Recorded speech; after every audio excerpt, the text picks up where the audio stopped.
रंगधीरम राजीवनेत्रम रघुवंशनाथम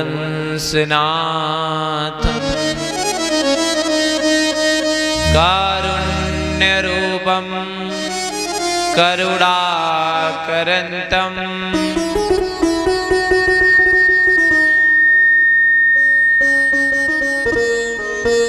श्रीरामचंद्रम शरणं प्रपद्ये।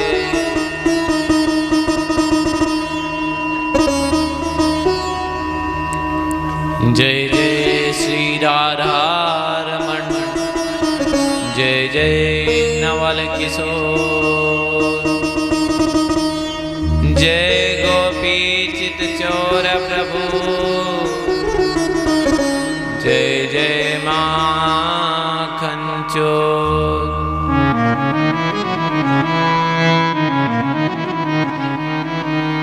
बोलिए श्री शीतला माता की, श्री भागवत महापुराण की, श्री सीतारामचंद्र सरकार की, श्री बाके बिहारी लाल की, श्री राधे रानी सरकार की, श्री हनुमान जी महाराज की, जगत जननी जगदम्बा की, श्री व्यास जी महाराज की, श्री सुखदेव जी महाराज की, श्री परीक्षित जी महाराज की, सब संतन की, सब भक्तन की, सब विप्रन की, जय जय श्री राधेश्याम।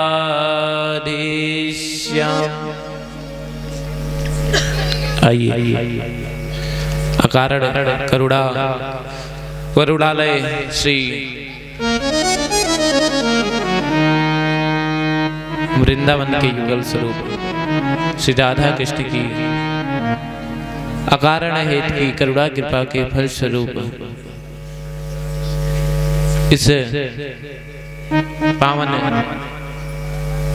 ताण ग्राम में हो रही विश्राम दिवस की कथा को श्रवण करने के लिए हम सभी यहाँ एकत्रित हुए हैं। बड़ी ठाकुर जी की कृपा है और हमारे पांचों पांडव जो मुख्य यजमान के रूप में हैं, बड़ी श्रद्धा भाव के साथ, भक्ति भाव के साथ निरंतर सुबह से लेके रात तक महाराज सोते नहीं हैं, 2-2 बजे रात तक, और निरंतर हम लोग की सेवा में लगे हैं। किसी चीज की ना कोई कमी होने देते महाराज, ना ये लगता है कि हम लोग कहीं किसी अन्य के पास आए हैं। अपना मान के नित्य महाराज रोज सुबह शाम आधी रात कुछ भी कह दीजिए, तुरंत पूरा होना है। ऐसे आप लोग पावन ग्रामवासियों का सहयोग और हमारे मुख्य यजमान, ये लोग तो महाराज सोते ही नहीं हैं। हमको लगता है रात में 2:30-3 बजे रात तक प्रसाद के लिए, उसके बाद सुबह से फिर 6 बजे से 7 बजे से फिर सेवा में लग जाते हैं। तो ठाकुर जी इनकी ऐसी मति बनाए हैं, अवश्य इनके माता पिता ने इनको ऐसे संस्कार दिए हैं महाराज कि ये साधु ब्राह्मण की सेवा में लगे हैं और अपने गांव में अपने जगत जननी जगदम्बा की सेवा में लगे हैं। इस पावन कथा के लिए ये सेवा में लगे हैं। तो महाराज इसमें कोई, हम लोग आज 7वां दिन है महाराज, 7 दिन में हमको इतना खुशी मिली इस ग्राम में आके। पहले आए थे महाराज देखने तो नहीं लग रहा था कि यहाँ कुछ हो सकता है, लेकिन इन सभी ग्रामवासियों और समस्त यजमानों ने इतना सहयोग किया कि ये एक कहीं एक घर में कोई तकलीफ हो सकती है, लेकिन यहाँ तकलीफ नहीं हुई। आप लोग जितने भी हैं सारे सहयोग किए, कोई तन से, कोई मन से, कोई धन से, और कोई तीनों मिला के किए हैं। तो महाराज हम लोग को कोई और नहीं चाहिए, कोई सुविधा नहीं चाहिए हमको, तो हमारी माता रानी जहाँ रखे प्रेम से रखे, और अपनों के साथ जहाँ हमारा अपनों का साथ हो वहाँ रखे, स्वजन के पास रखे, बस यही बहुत है। तो आप लोग कोई बाहर के नहीं हैं, हमारे खुद के भाई बहन हैं। ठाकुर जी ने पता नहीं कहाँ से इतना सुंदर संयोग मिला के हमको यहाँ बुलाया। तो ठाकुर जी का कोई ना कोई प्रारब्ध जरूर रहा होगा यहाँ तक आने का। आज महाराज कथा विश्राम हो गई, निश्चितता कि कल तक प्रस्थान भी हो जाए, लेकिन यहाँ से ठाकुर जी के जो आपने लोग इतनी सेवा किए, यहाँ से तो नहीं निकल सकते ना, हृदय से नहीं निकल पाएंगे। कुछ चीजें होती हैं महाराज जिसके मुख से बयान नहीं किया जा सकता। जो आनंद सिंधु सुख राशि सीकर ते तय लोक सुपासी, जिसकी व्याख्या मुख से नहीं की जा सकती है। तो ऐसे आप सभी समस्त ग्रामवासी और मुख्य यजमान ऐसे ही है महाराज, जो पूरी तरह से आप तन मन धन से हम लोग का इतना आदर सम्मान और अपनी जगत जननी जगदम्बा के लिए आपने इतना सहयोग दिया। ऐसे भक्त जनों के बीच में बैठकर कथा करने का सौभाग्य हमारा भी है महाराज, कि आप लोग इतने ठाकुर जी के चाहने वाले हैं। आइए हम कथा में प्रवेश करते हैं। कुछ क्षण अपने मन, बाणी और अंतःकरण को शुद्ध करने के लिए हम भगवान नाम संकीर्तन करते हैं, ताकि जो हमारे मन में दूसरे के लिए हित अनित की भावना चलती है, राग द्वेष की भावना चलती है, वह निकल जाए और हमारे हृदय रूपी सिंहासन पर ठाकुर जी विराजमान हो सके। गोविंद बोलो, हरि गोपाल बोलो, गोविंद बोलो, हरि गोपाल बोलो, गोविंद बोलो, हरि गोपाल बोलो, गोविंद बोलो, हरि गोपाल बोलो, राधा रमण हरि गोविंद बोलो, राधा रमण हरि गोविंद बोलो, गोविंद बोलो, हरि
इसी क्रम में राम अचल यादव पूरे कुमेदान, राम अचल यादव पूरे कुमेदान आपकी तरफ से 101 पत्र मुद्राएं भागवत भगवान के चरणों में सादर समर्पित हुई है। भागवत भगवान आपकी रक्षा करें, आपका धन भंडार ऐसे भरी रहे। जय हो भागवत भगवान।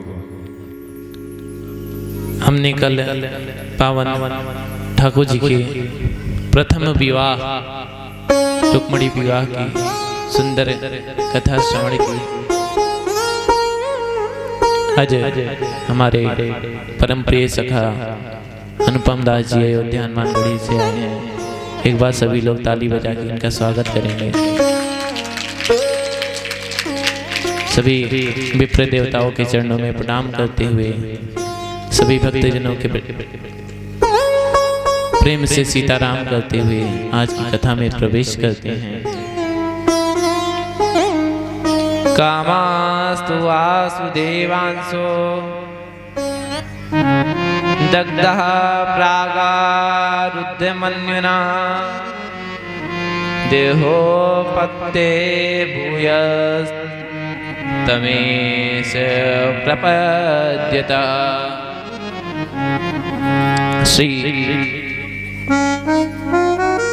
ठाकुर जी के द्वारा रुक्मणी जी के गर्भ से साक्षात कामदेव रूप श्री प्रद्युम्न जी का प्राकट्य हुआ। बोलिए प्रद्युम्न जी महाराज की जय। महाराज कामदेव को पूर्व काल में भगवान भोलेनाथ ने भस्म कर दिया था। तो कामदेव की पत्नी रति आकर भगवान भोलेनाथ के पास रोने लगी, महाराज आपने हमारे पति को भस्म कर दिया है, बिना पति मोरा कहाँ ठिकाना, यही से अच्छा मरी जाना कि बिना मेरे पति के मैं कैसे जीऊंगी, इससे अच्छा तो आप मुझे भी भस्म कर दो। भोले बाबा ने कहा कि हे देवी बिना गलती के तो मैं किसी को भस्म ही नहीं कर सकता। उन्होंने गलती की, उसकी सजा उनको मिली। हाँ, जब 28वें द्वापर में भगवान कृष्ण का अवतार होगा तो उसमें आपके प्रति कामदेव उन्हीं के बालक के रूप में आएंगे। जब यदुवंश कृष्ण अवतारा, जब यदुवंश कृष्ण अवतारा, होई हरण महामहिवारा, होई हरण महामहिवारा, कृष्ण तनय होई पति तोरा, कृष्ण तनय होई पति तोरा, वचन अन्यथा होई न मोरा, वचन अन्यथा होई न मोरा, वचन अन्यथा होई न मोरा। महाराज ये 28वें द्वापर में जब भगवान कृष्ण अवतार लेंगे उन्हीं के पुत्र के रूप में आप कृष्ण तनय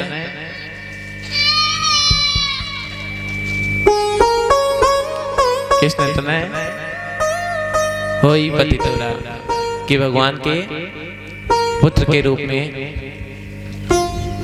आपके पति का जन्म होगा। अब आज वही कामदेव रुक्मणी जी के गर्भ से उन्हीं का प्राकट्य हुआ। महाराज उत्पन्न होते ही प्रसूतिका गृह से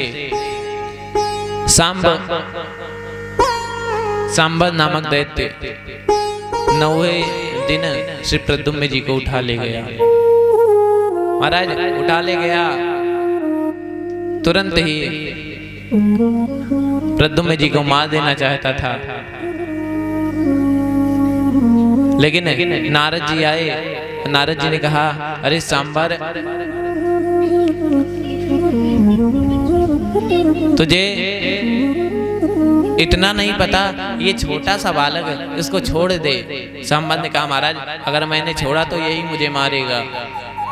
कहे काहे परेशान हो, अगर ऐसे तुम मारोगे तो सब कहेंगे सांबर एक बच्चे से डर गया। महाराज तो कहे महाराज तो क्या करें? कहे समुद्र में फेंक दो, आपके आप मर जाएगा, मर भी जाएगा और तुमको लांछन भी नहीं लगेगा कि तुम एक वीर होके एक बच्चे को मारे हो। सांप भी मर जाएगा, लाठी भी नहीं टूटेगी।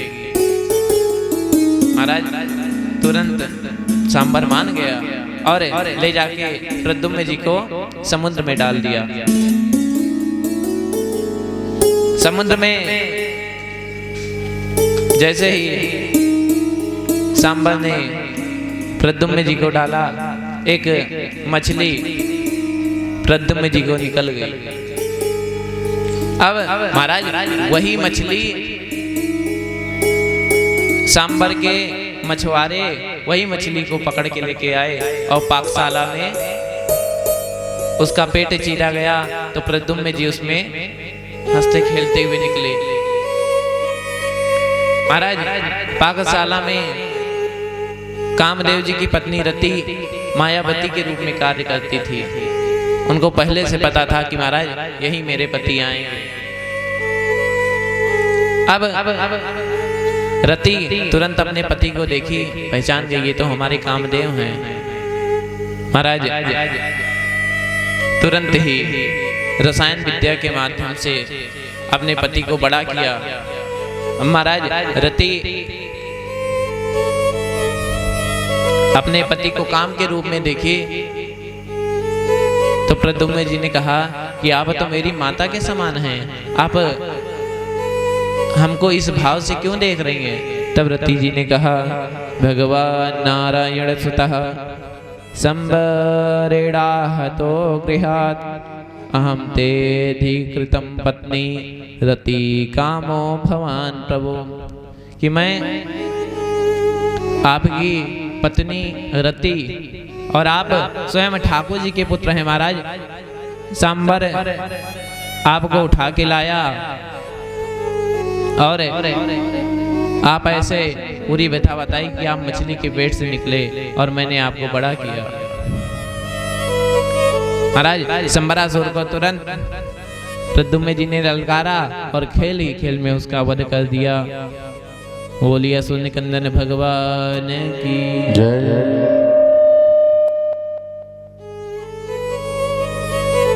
महाराज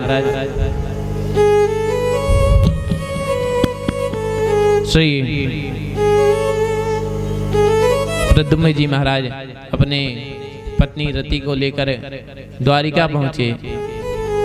सारी ठाकुर जी की जो रानियां हैं सब देख के शर्मा रही, लेकिन रुक्मणी मैया ने जैसे ही देखा, रुक्मणी मैया सोच रही महाराज कि अगर मेरा पुत्र जिंदा होता तो आज इन्हीं के जैसा होता। सोच ही रही थी, इतने में आवाज़िया कम हुई। अब सोच ही रही थी महाराज, विचार कर रही थी, इतने में तुरंत ही नारद जी आए। नारद जी ने कहा कि अरे रुक्मणी सोचो मत, यही तुम्हारा पुत्र है और अपनी बहू भी लेके आया है, इसकी आरती उतारो जल्दी। अब श्री रुक्मणी मैया ने अपने पुत्र और अपनी बहू की आरती उतारे महाराज, स्वागत किए। अब यह दोनों महल में रहने लगे। बोलिए रतिकांत भगवान की जय हो। अब सुखदेव जी महाराज ठाकुर जी के अन्य विवाहों की चर्चा करते हैं। आसी 17 जिता सूर्य भक्तस्य परमं सखा प्रतिस्तस्मै मणिं प्रादात् सूर्यस्तुष्टारमयन् समयन्तकः। एक ठाकुर जी की नगरी में एक सत्राजीत नाम का एक व्यक्ति रहता था, जिसकी मित्रता स्वयं सूर्यदेव से थी। एक बार सूर्यदेव उससे प्रसन्न होकर एक शमयंतक नाम की एक मणि दिए। वह मणि नित्य 8 भार सोना देती थी महाराज। अब एक दिन द्वारिका में सभा का आयोजन हुआ उसी समय सत्राजीत वह मणि को पहन कर आया। महाराज जब सभा में प्रवेश कर रहा था सत्राजीत, तो उसको देख के लग रहा था कोई सूर्य आ रहा है या कोई अग्निदेव आ रहे हैं। जब वह पहुंचा तो सब उसे बड़े प्रेम से बैठाए और बोले, सत्राजीत ये मणि कहाँ से तुमको मिली? सत्राजीत बड़ा खुश हो गया, बड़े मटक मटक कर बताया, महाराज ये तो मेरे मित्र मुझे सूर्यदेव ने दिया है। अब महाराज सभा जब समाप्त हुई उसके बाद ठाकुर जी ने सत्राजीत से कहा कि सत्राजीत यह मणि तुम राजकोष में जमा करा दो, तुमको जो कुछ भी चाहिए यहाँ से ले लेना। यह मणि अगर तुम्हारे पास रहेगी तो तुम्हारे और तुम्हारे परिवार के हमेशा खतरा बना रहेगा। महाराज सत्राजीत को बड़ी बुरी लग गई बात, सोचे कि द्वारकाधीश हमारे यश से जल रहे हैं। द्वारकाधीश जब ऐसा कहे, सत्राजीत वहां से मुंह फुला के चलाया, मणि नहीं दिया। एक दिन सत्राजीत का भाई प्रसेन उस मणि को पहनकर जंगल में शिकार के लिए गया। वहां पर एक सिंह ने घोड़े के सहित प्रसेन को मार दिया और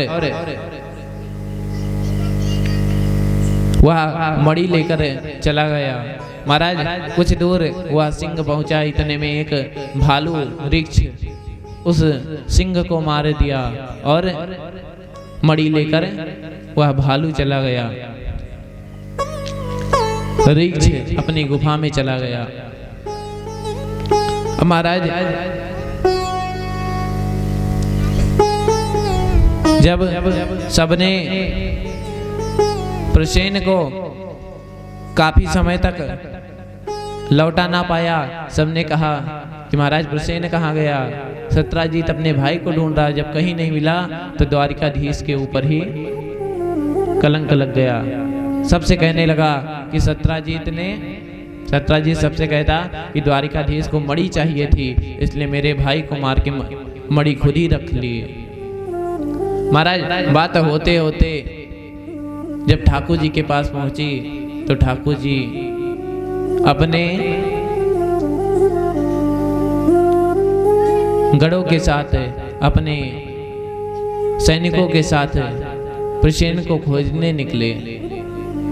खोजते खोजते महाराज एक जगह देखे कि प्रसेन और प्रसेन का घोड़ा मृत पड़ा हुआ है, लेकिन जब वहां मणि नहीं मिली और सिंह के निशान मिले तो सिंह के पैरों पे चलते हुए देखते हुए महाराज आगे गए तो सिंह भी मरा मिला। अब सिंह के पास से वृक्ष के पैरों का निशान बना था, तो वृक्ष के पैरों का निशान अनुसरण करते हुए ठाकुर जी गए तो देखे एक गुफा के अंदर गया था। महाराज सारे सैनिकों से कहे कि यहीं इंतजार करना 15 दिन तक, अगर 15 दिन तक हम नहीं निकले तो तुम लोग वापस चले जाना। महाराज अंदर गए तो अंदर उस वृक्ष की पुत्री उस मणि से खेल रही थी। महाराज उस मणि से उस वृक्ष की पुत्री खेल रही थी। अब जैसे ही ठाकुर जी को देखा बड़ी जोर से चिल्लाई, महाराज चिल्लाई, जैसे चिल्लाई तैसे तुरंत ही वह वृक्ष बाहर निकल के आया और आओ देखा ना था तुरंत ही ठाकुर जी से युद्ध करने भिड़ गया। महाराज 27 दिनों तक लगातार युद्ध चला। 27 दिनों के बाद ठाकुर जी ने एक हाथ ऐसा पीठ पे दिया कि उस वृक्ष की नस नस ढीली हो गई। तुरंत हाथ जोड़ लिया, महाराज अब भगवान के सिवाय कोई नहीं हो सकते। महाराज कह रहे हैं कि वह वृक्ष कौन था, भालू कौन था? तो वह भालू स्वयं जामवंत जी थे। महाराज जब सतयुग में जब त्रेता युग में राम रावण युद्ध हुआ था महाराज, तब कोई ऐसा रावण की सेना में योद्धा नहीं था जो जामवंत जी से लड़ सके। अब महाराज सबकी तो युद्ध की खुजली मिट गई थी, लेकिन जामवंत जी की खुजली नहीं मिटी थी। अब एक दिन जामवंत जी ठाकुर जी को देखे तो उनसे राम जी को देखे थे, तो राम जी से युद्ध की आशा कर रहे थे कि महाराज युद्ध कर लो।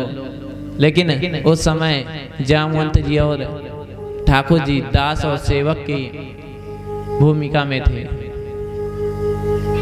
तो इसीलिए ठाकुर जी ने कहा कि हम आपकी इच्छा द्वापर में पूरी करेंगे। आज वही जामवंत जी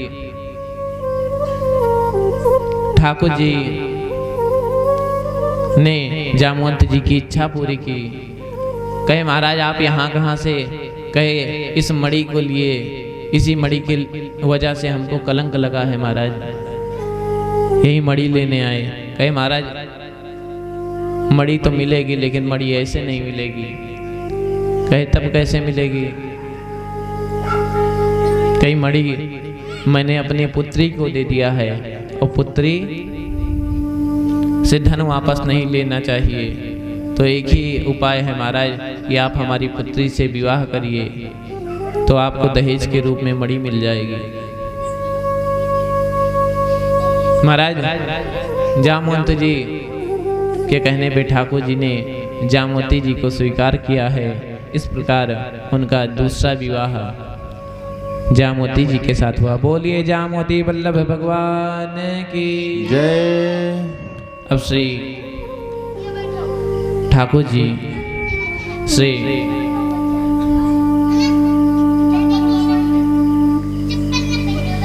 श्री जामवंत जी महाराज कह रहे महाराज अब आप हमको अपने चरणों का दास बना दीजिए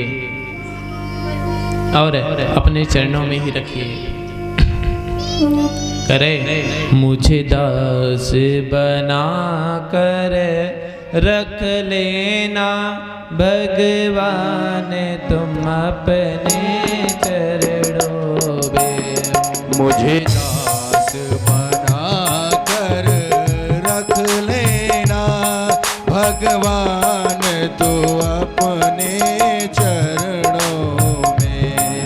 मुझे दास बना कर रख लेना भगवान तुम अपने चरणों में। मुझे दास बना कर रख लेना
जय हो।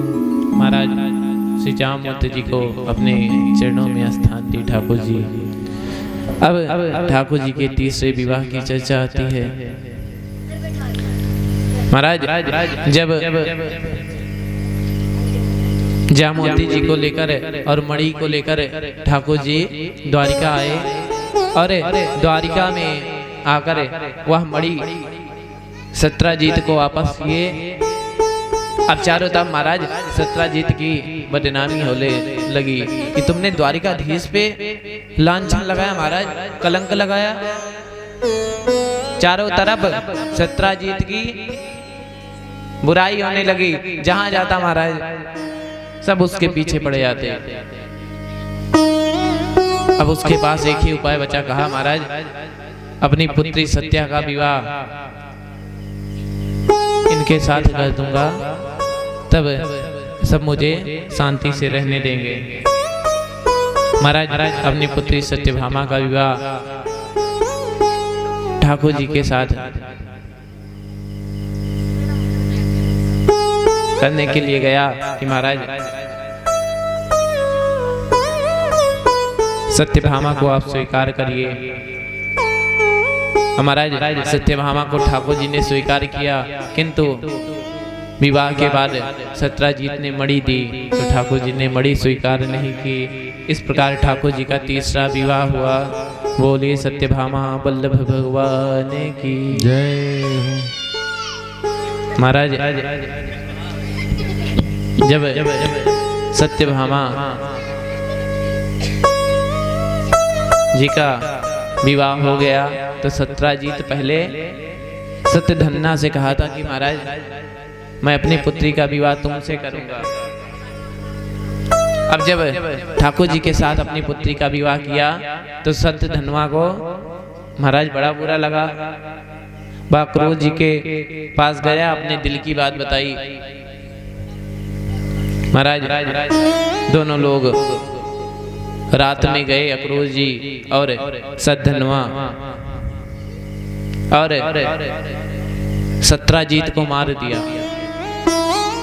अब अक्रोध जी ने सद्धनवा से कहा, सद्धन्या से कहा कि तूने कृष्ण के ससुर को मार दिया, द्वारिकाधीश के ससुर को मार दिया, अब तुझे वो जिंदा नहीं छोड़ेंगे। महाराज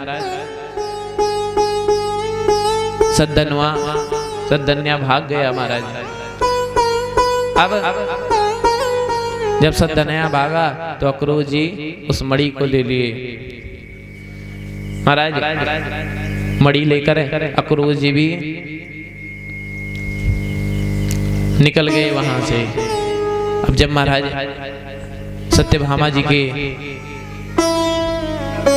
पिता की मौत का समाचार उनके पास पहुंचा, तुरंत ही वह विलाप करने लगी। ठाकुर जी से कही महाराज हमको तो न्याय चाहिए। श्री कृष्ण बलराम खोजते खोजते सद्धनवा को मिथिलापुरी पहुंचे। वहां वह एक बगीचे में छिपा था। ठाकुर जी ने उसका वध किया।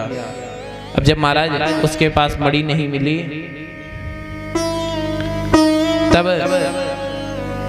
बलराम भैया को लगा कि कृष्ण के पास मणि है या छिपा लिया है। महाराज बलराम जी वहां से क्रोधित हो गए और वहां से वह चले गए। महाराज 4 महीने के लिए वहां से हस्तिनापुर गए और इन्हीं 4 महीनों में वह दाऊ जी मिथिला रह गए महाराज दोबारा। और इन्हीं 4 महीनों में वह दुर्योधन को गदा युद्ध सिखाए। महाराज ठाकुर जी को जब पता लगा कि इस समय अक्रूर जी बड़ा दान कर रहे हैं, ठाकुर जी को लग गया कि महाराज इन्हीं के पास मणि है। अक्रूर जी के पास गए, कहे आप जैसे संत को महाराज मणि का क्या कार्य है, आप मणि दे दीजिए। मणि की वजह से दाऊ भैया क्रोधित हो गए हैं। जैसे अक्रूर जी को यह बात कहे, अक्रूर जी क्रोधित हो गए कि हमने मणि नहीं ली। ऐसा कह के वह द्वारिका से चले गए। महाराज द्वारिका से वो चले गए तो वर्षा होना बंद हो गई। बड़े धर्मात्मा थे। अब दोबारा से ठाकुर जी उनके पास गए और बड़े प्रेम से कि यदि आप एक बार मणि दे देंगे तो मेरा कलंक मिट जाएगा महाराज। दाऊ भैया नाराज हैं, दाऊ भैया आ जाएंगे।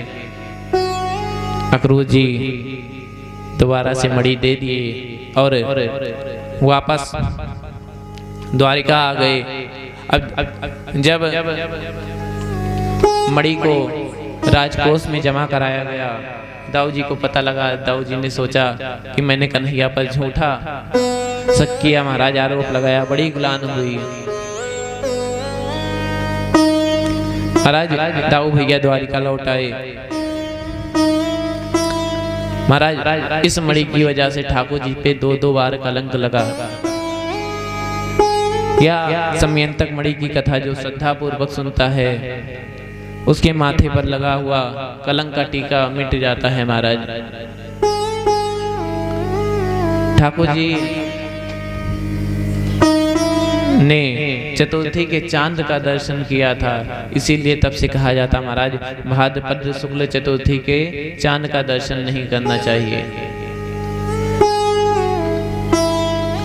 महाराज सोचिए कि जब हमारे प्यारे ठाकुर जी पे कलंक लग गया तो हम कौन हैं। तो इसीलिए ये दुनिया महाराज ऐसे ही है, जो अच्छा करने जाता है सब उसी के पीछे पड़ते हैं।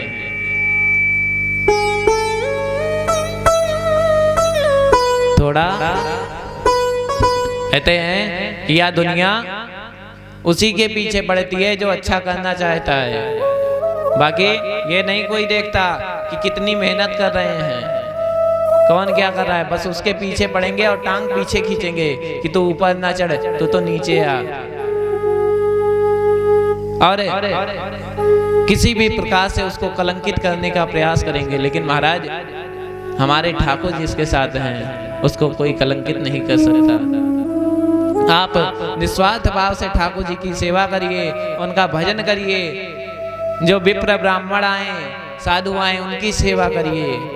जो कहता है महाराज कहने दो, कह के कोई क्या कर लेगा आपका,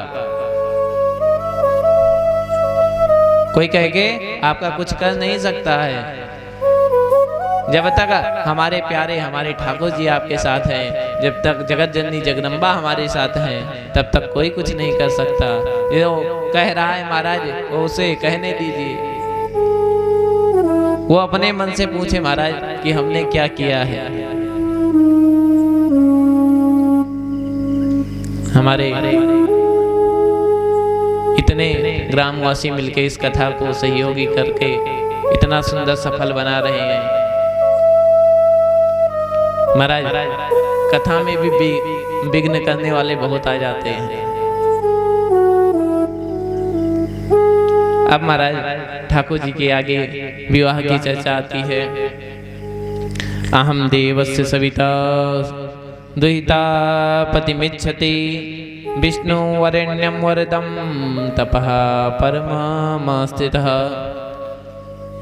आगे कथा आती है कि एक कन्या यमुना के किनारे बैठकर तप कर रही थी। ठाकुर जी और अर्जुन वहां से गुजर रहे थे।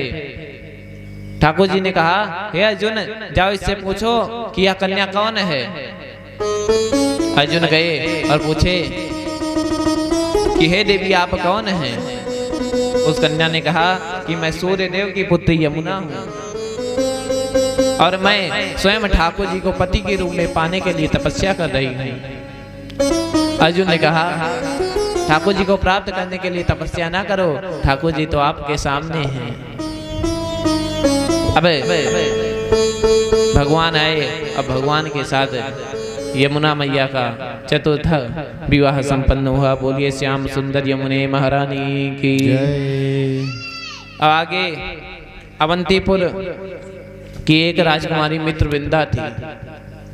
महाराज भगवान से बड़ा प्रेम करती थी। उसके दो भाई थे, बिंद और अनुबिंद।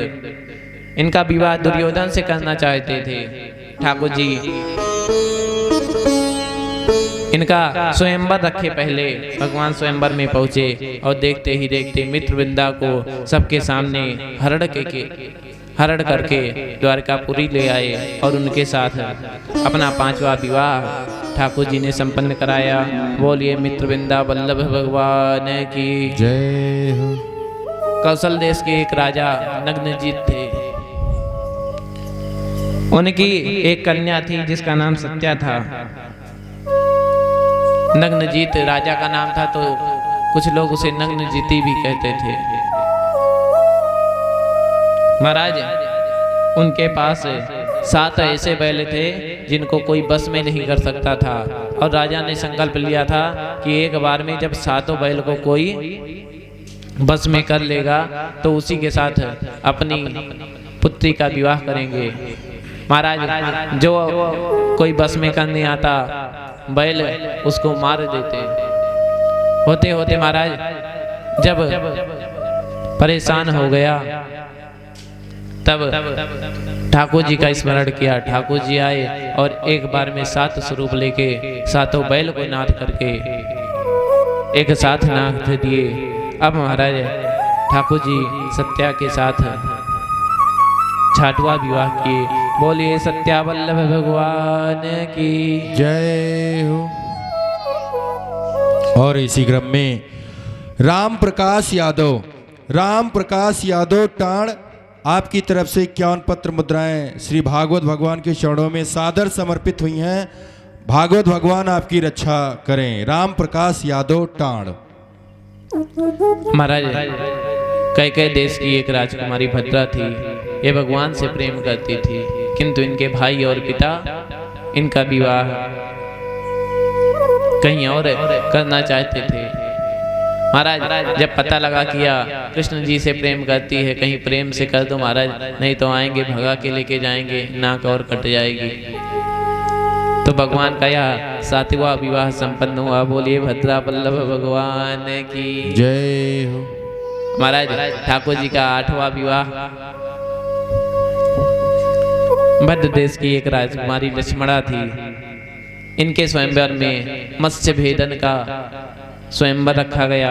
ठाकुर जी मत्स्य भेदन करके लक्ष्मणा जी के साथ विवाह किए और यह ठाकुर जी का 8वां विवाह संपन्न हुआ। बोलिए लक्ष्मणा वल्लभ भगवान की जय हो। ठाकुर जी के कितने विवाह संपन्न हुए? 8 हो गए ना। अब कितने बाकी हैं? कितने बाकी हैं? हाँ? कुल कितने हुए हैं?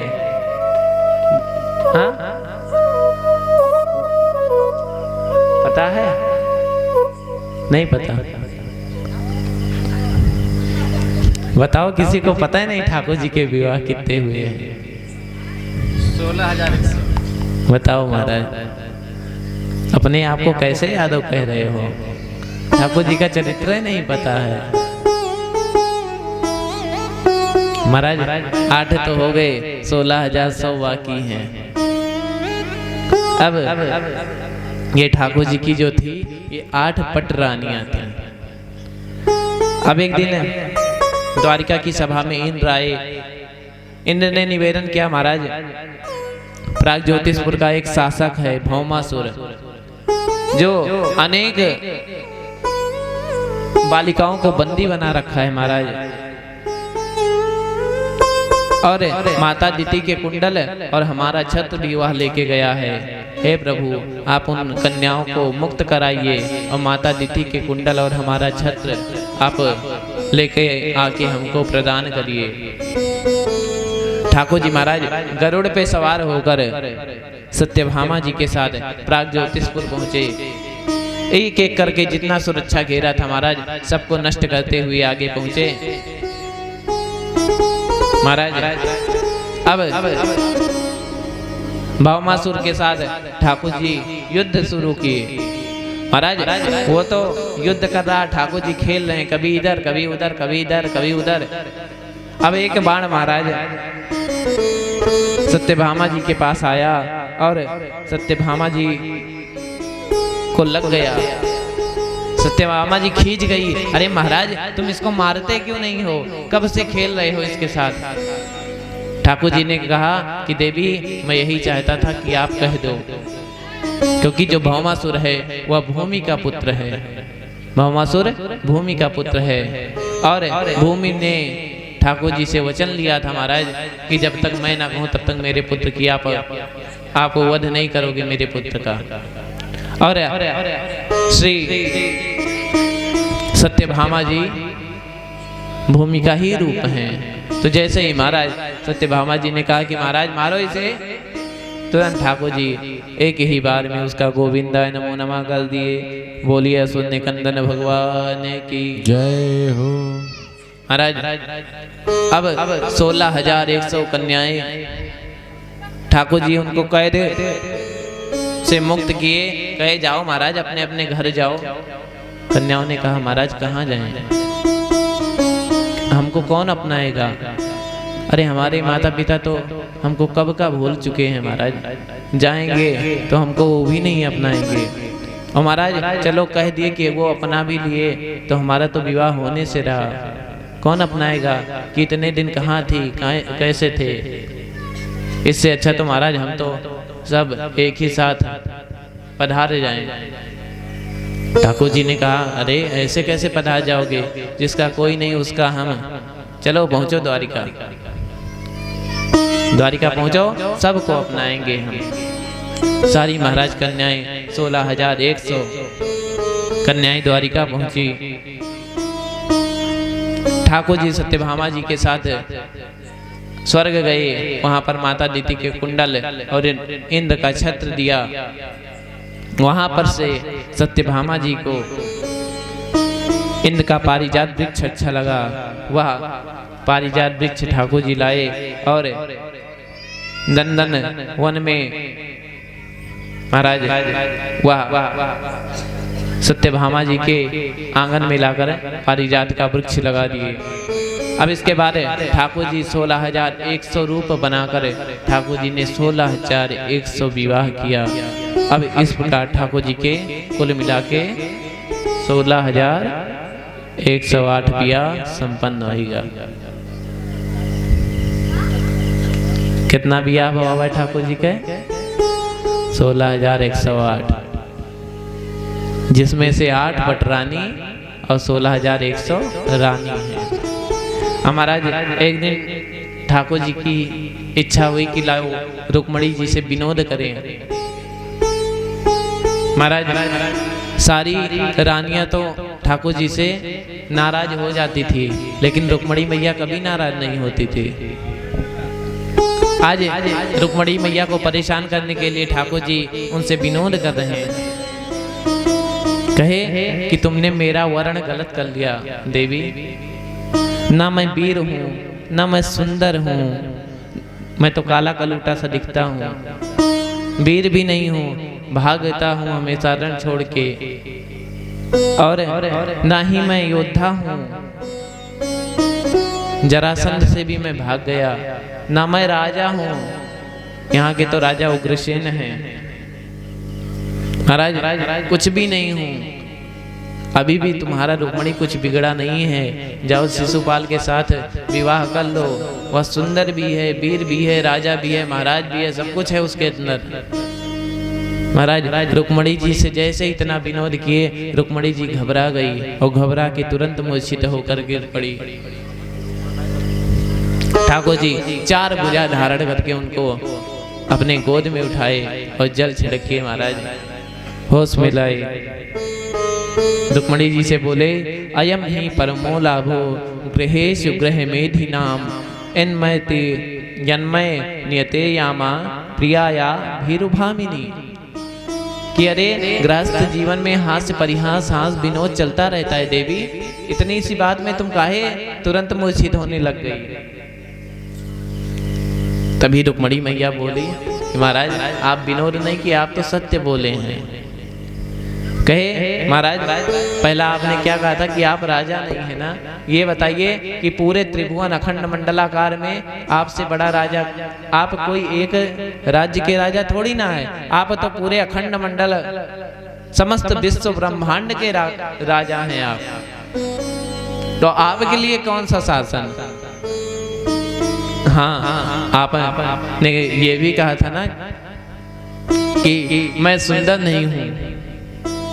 तो महाराज आपने मेरे लिए सुंदरी कहा, तो आप त्रिभुवन सुंदर इसलिए हुए कि मैं आपके योग्य कैसे हो सकती हूँ। और जरासंध के भय से आपने समुद्र के बीच आप छिपे हुए हैं महाराज। आप ऐसा कहे थे ना, भला कौन सा ऐसा जीव है, कौन सा ऐसा प्राणी मात्र है, कौन सा ऐसा कण है महाराज जिसमें आप नहीं हो। प्रभु सच्चे प्रेम की परिभाषा तो प्रेम करने वाला ही जानता है। प्रीत की रीत रंगीलो ही जाने, यद्यपि सकल लोक चूड़ामणि दियो आपने माने। यमुना पुलिन निकुंज भवन में मान मानिनी ठाने, निकट नवीन कोटि कामिनी कुल धीरज मन ही ना आने। कि महाराज जब प्रीत की रीत रंगीला ही जानता है, जिसको किसी से प्रीत होती है वही जानता है, ऐसे कोई नहीं जान सकता। जब कोई प्रेम करता है वही प्रेम की परिभाषा जानता है। आप तो महाराज ऐसे कह देते हैं, लेकिन आपने जितनी बातें कही सब सत्य कही। अब इसके बाद आगे प्रद्युम्न जी का विवाह। प्रत्येक महाराज ठाकुर जी का देखिए वंश कितना बड़ा हुआ था। प्रत्येक रानियों से 10-10 पुत्र और एक एक पुत्री सभी रानियों से ठाकुर जी के द्वारा उत्पन्न हुई। इसके बाद भगवान के पुत्र प्रद्युम्न जी का दूसरा विवाह रुक्मी की पुत्री रुक्मवती और इनके पुत्र अनिरुद्ध का विवाह रुक्मी की पौत्री रोचना के साथ हुआ। एक दिन ठाकुर जी और दाऊ भैया इन्हीं के स्वयंवर में गए थे। दाऊ भैया को महाराज